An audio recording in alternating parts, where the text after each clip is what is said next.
So finally, Binibining Pilipinas is over.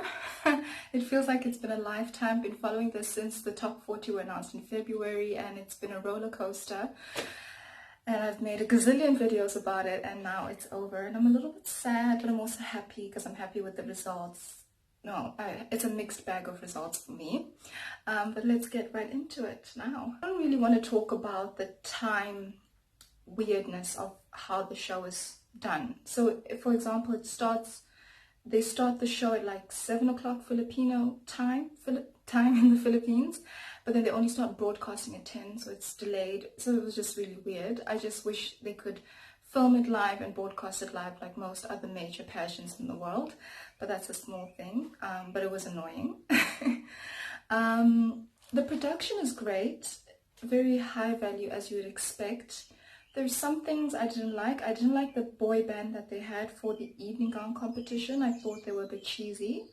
I didn't like the band they had for the swimsuit competition. I thought they were cheesy and cheap. I don't know. And I wish that the contestants, the top 25, had more time in swimsuit, more time on the runway. I hated the camera angles because it started like at the front and then went to the back for quite a long time, and then the girl had to spin and then look at the camera and then continue walking forward. It was just such a weird camera angle, and then it was also very quick.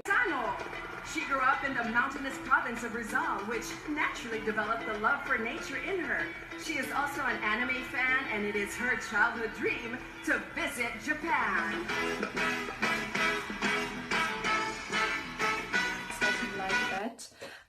I like the fact that they all had the same color swimsuits and the cuts were similar. It was either a one piece or a two piece and the cuts were the same, so I like the uniformity. I didn't really like the shade of blue for the swimsuits, and I don't know, there's something about it that didn't look very expensive, so I wasn't a big fan of that. Top 25, I was shocked by only one person not being there, and that was Danielle Magno, who's been one of my favorites from the beginning. I just took a liking to her. She didn't make top 25. I was shocked, and no other top 25 surprises though. As I said, the blue swimsuits were underwhelming. Cheesy boy band for the long gown competition, and then I was watching online and my Wi-Fi went off, so it went off for like 45 minutes. It just wasn't working. So I missed a huge part of the show. And then when the Wi-Fi came back eventually, I had just missed the Q&A, so I went and I watched the Q&A highlights. And I think the Q&A really went well. I was surprised by Gazini. She did better than I thought she would. It wasn't the greatest answer I've heard in my life, but it was okay. Vicky Rushton, I feel so bad for her. It was just not a good answer. But for me, the best in Q&A was Patch and Emma Tiglau. I really liked their answers and they stood out for me. And I was never so sure about Emma Tiglau, but after her Q&A, I thought, okay, she really has a great chance to be top 6 or even a runner-up, or at least a runner-up rather. She did very well. Anyway, so let's just go on to the runner-ups, the runners-up. Second runner-up was Samantha Bernardo. I was so shocked to see that she was only a runner-up. Same position that she had last year. And then I was sad for her, and you could obviously see it in her face, her disappointment. And I just think she deserved the title. But who am I? You know, the judges know best. And they can't just give it to someone just because she's been there before. And it's really sad. So we'll see whether she'll try again next year. Or will she just try another pageant system like Miss World Philippines or Miss Earth Philippines or something. I think she only has got, in age-wise, I think she's only got 1 year left for Miss World Philippines. She's 26, so she doesn't have that much time left. And yeah, I was very disappointed by that. The first runner-up was Aya Abesamis. I was also surprised. I thought she might make top 6.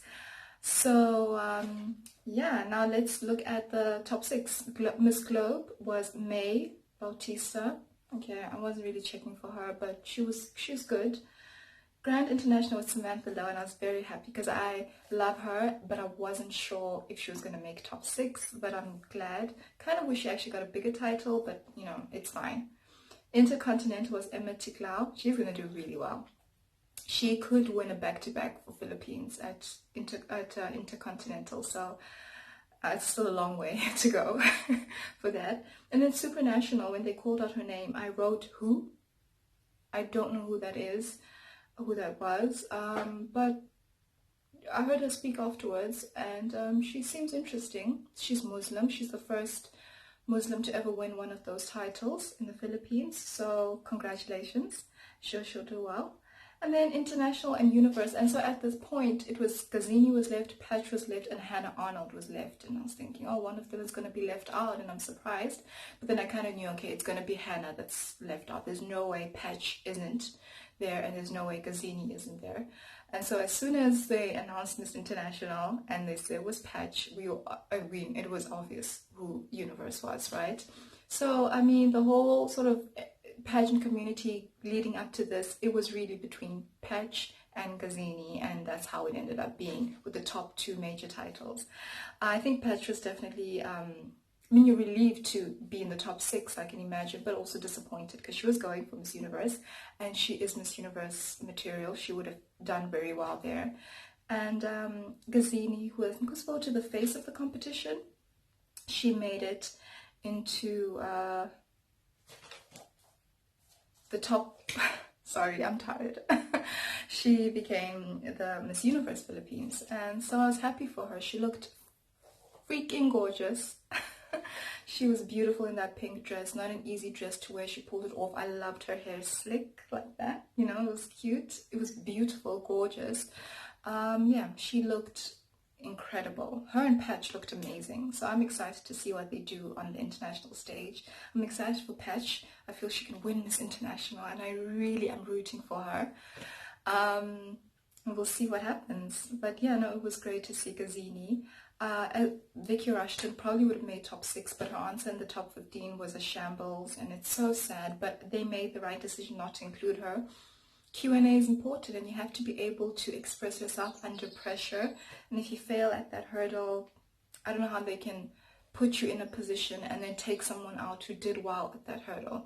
I don't know, it's difficult. I don't envy the judges, but I hope to see her back again because I think she has great potential. If she doesn't go back to Binibining, maybe another pageant system, but she did really well.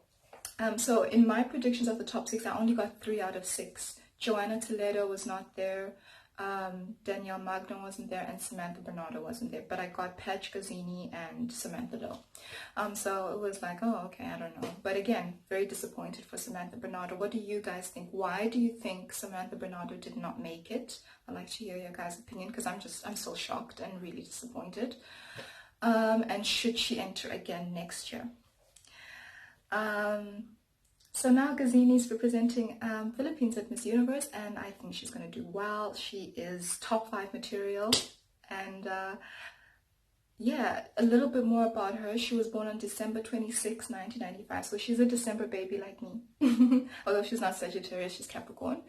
Her dad is Palestinian, her mom is Filipino or Filipina, and she got a degree in tourism from a university in Cebu, and she's got a long history in pageants, and I think she's going to represent the Philippines amazing. You guys have got one of the most beautiful women I've ever seen representing you, so that's fun and exciting, and I can't wait to follow her journey. And now let's see who represents who will the representatives be for Miss Puerto Rico, Miss Dominican Republic. I'm excited about that, and Australia. Those 3 are coming up really soon. I'm excited to see who they send.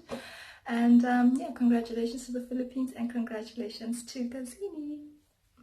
Subscribe to my channel. I post pageant content at least 3 times a week, and we are coming up to Miss World and Miss Universe and Miss International and all the big pageants in the world, so you definitely want to stay in the loop. Subscribe, press the notification bell to be notified whenever I post new content, and join the community.